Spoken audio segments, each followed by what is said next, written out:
So for today's video, I'm going to be doing something a little bit different, and I'm actually going to showcase the deck that I use to farm soul gems. This is the deck that I play against the AI, and I made a post on Twitter today just casually reminding people you can earn up to 300 soul gems per day if you play against the practice AI, and I was mentioning that because I've been doing it to farm for some premiums that I didn't have.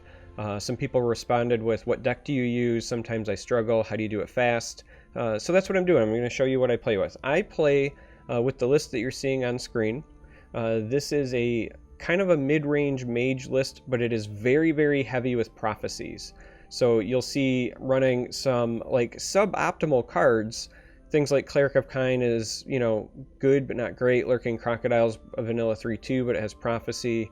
Camlorn Sentinel, certainly nothing to write home about, but also has prophecy. Mystic Dragon, vanilla 4/4, but has prophecy. And the reason that you do this is because, how do I put this? The AI is dumb.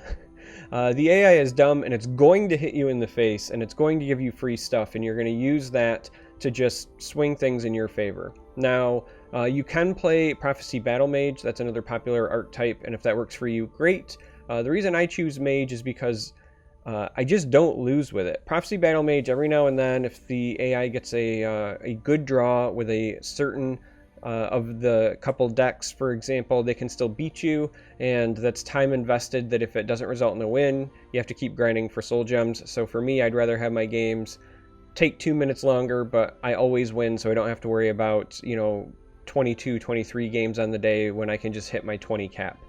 20 is the cap against expert AI. I'll mention that in a minute.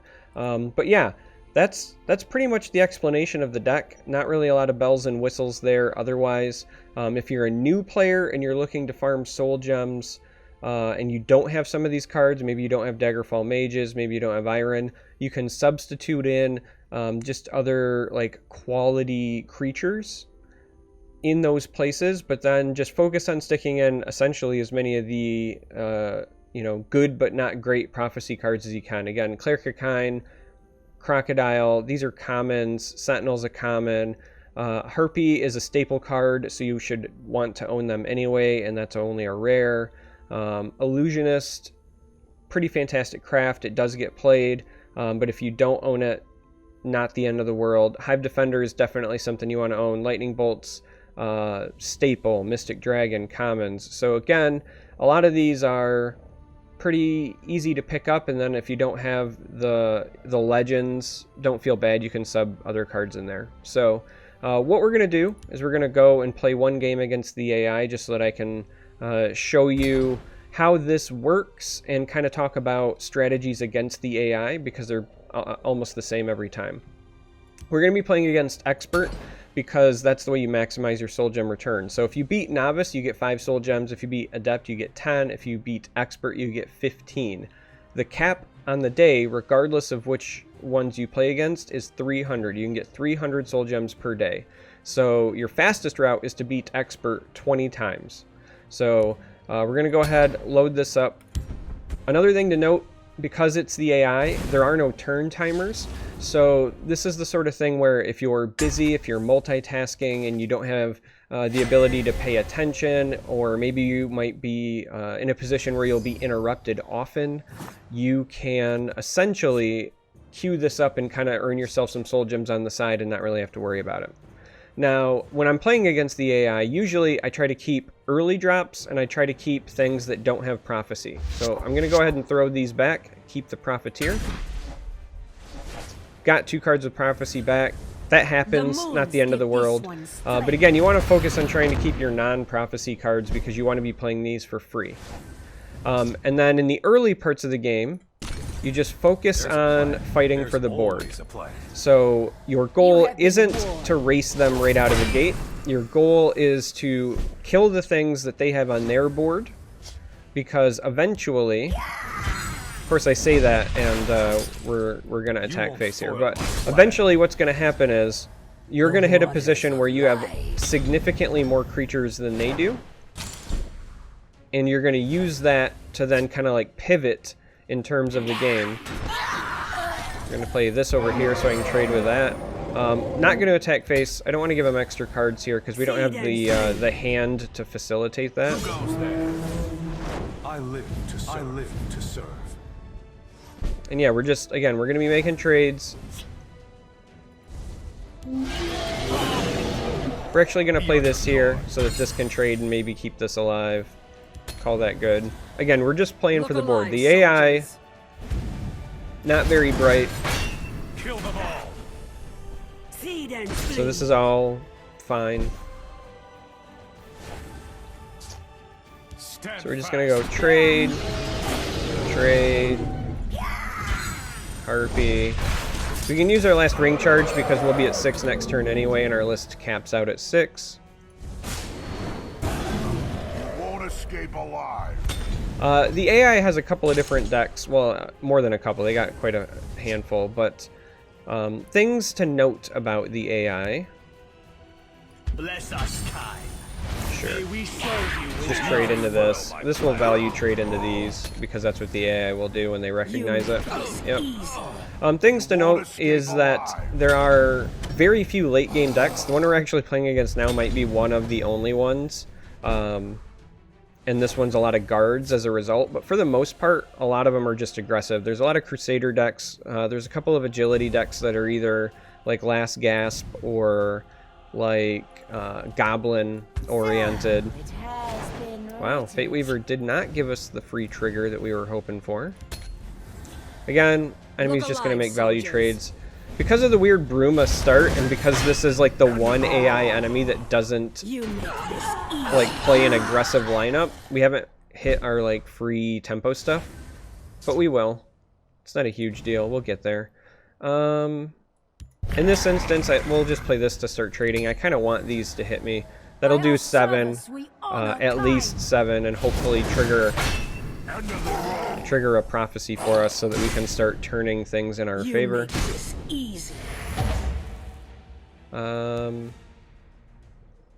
Cleric sadly won't keep our Hive Defender alive, so I'll just do this. We serve you with every Who goes there? I live to serve. So we can still trade with these.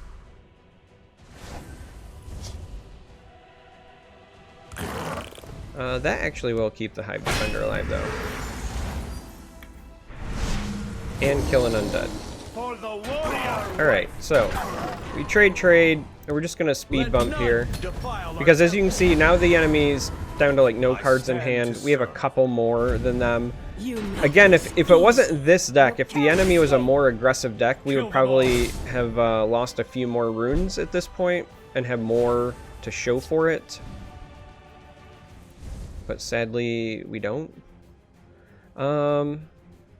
This is going to trade here, so we're fine with that. Let's go ahead and just do that. This, oh, alright. I was going to say, this should give us a 2-for-1 and then stuff there, but instead they played the Odoving. In case you didn't notice, that's what this deck is named after. We get lucky and get a top deck there. Perhaps we can help one another. Your death is my command. You can't escape. Sure. Again, even when things look dire, right? Like we're out of cards. They've got cards and board and more health. The AI is thankfully dumb. Power from these trees. And this list is resilient. This is why I play this version over the Battle Mage. Again, just to kind of reiterate it. Careful there, friend. By our service, we The Battle Mage won. We probably would have punched face a lot sooner instead of trying to outlast him, but You can't escape. alright, so House Carl is By good. our service, we honor kind. Your blood will spill. This unanswered is just gonna slow things down. That's all we need it to do. They'll value trade into this. The enemy AI is predictable as well, and you can use that to your advantage. Sorry it had to come to this. So if I do this, they should double trade into this, which again will slow them down. You can't escape. Oh no, they're gonna ignore it. All right, Be that's on your fine. guard. You can't escape.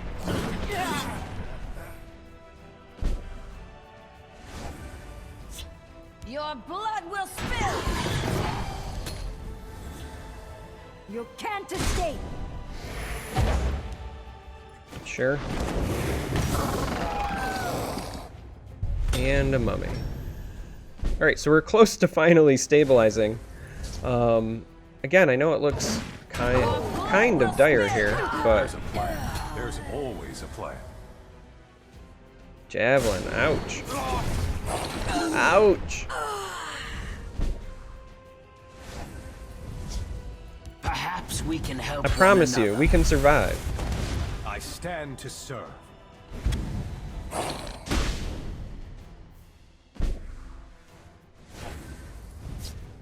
Fate Weaver's a fantastic pickup. A little distraction might prove useful. Alright, once we clear these out, we're actually gonna consider pushing face, because these should be 2 value trades, so unless this is a ridiculous card.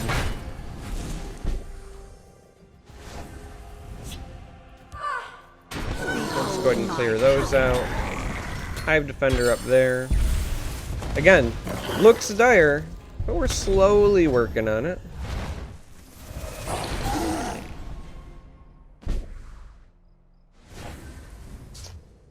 Behold my power. Bruma is solid pickup. We've got this face ward. We don't need to keep reapplying, so let's actually just go ahead and do There's a that. plan. There's always a plan.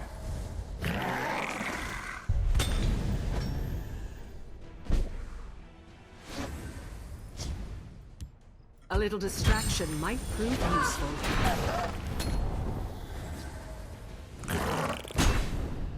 Gets rid of our lonely face ward there.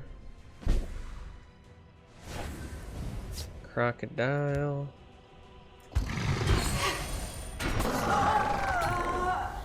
Alright, so essentially what we're waiting for is when we'll have enough pressure for a 2-turn Awaiting clock. orders. And we're getting pretty close to that. Because this is 11, 15. So, we can go ahead and do this. Let's see what this gets us back first. Bolt. We can save the bolt because that represents a little bit of reach. Alright, so we're going to go ahead and pass, and then next turn we can swing and then follow it up. The hist.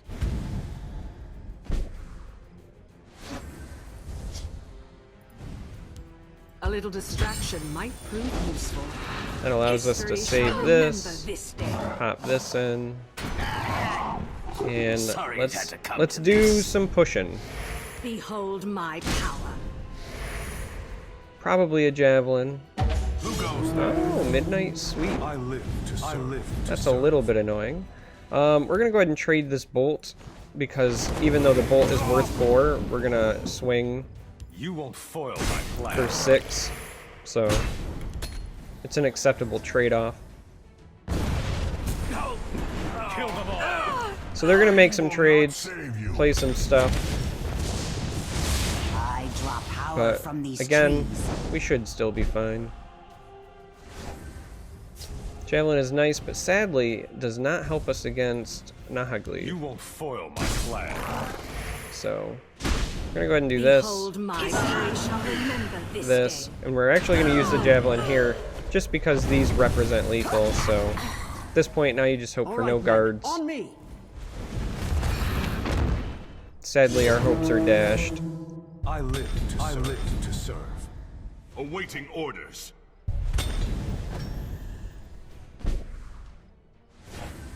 Sadly, our hopes are dashed. We can survive though. Service we honor kind. You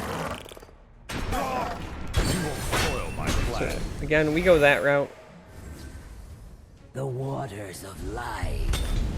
Tree Minder's okay. We just need not a second guard or no removal, I hear and obey. no life gain, Awaiting orders. and Nightmare. Okay, so we need not that. All right, well, Can't escape. play the Mystic Dragon before we trade, so we get the health gain. Foil my plan. Only one card, hopefully not a giant guard. Also, we should hit a prophecy. Sadly, no. Protect the hist. They play the Preserver over there because, again, the AI is dumb. And then we win. And yeah, that's it. That game actually might be the longest one I've played all day versus the AI. Also, I know I said you get 15 soul gems, but you will not see the reward. Normally it comes right after the victory screen. However, I've already hit the cap as I record this. But yeah, that's the list that I use. Normally the games are much quicker, but as I said, I mostly just play this list because it just doesn't lose. Hopefully this helps you if you're looking to gem farm. Thanks for watching, and until next time, may you walk on warm sands.